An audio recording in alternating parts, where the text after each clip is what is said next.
Con una dedica speciale al maestro Giorgio Ferrara, il Teatro Stabile del Veneto presenta la stagione 2023-2024, che avrà 39 spettacoli in abbonamento, 13 per ciascuna città, Venezia, Padova e Treviso, 100 artisti e 160 giornate di spettacolo.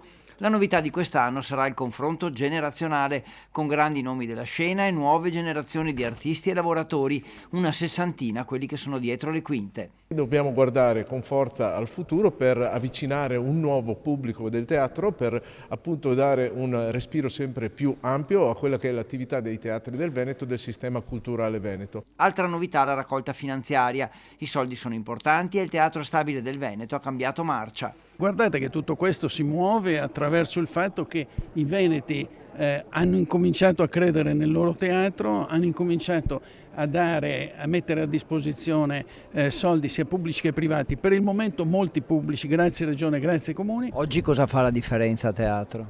Beh, intanto i soldi, come sempre, e poi le idee. Perché se hai tanti soldi ma non hai idee, la scatola rimane bella che vuota, come alcune zucche.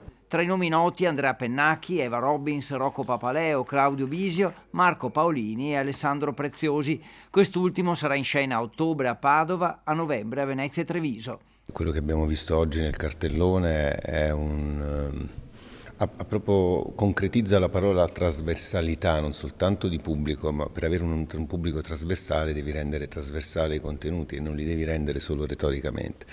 Credo che ci siano tra i più importanti adattatori e scrittori di teatro, tra i più importanti attori e registi di teatro. E il rinnovo degli abbonamenti inizia proprio in queste ore, per la prima volta anche online.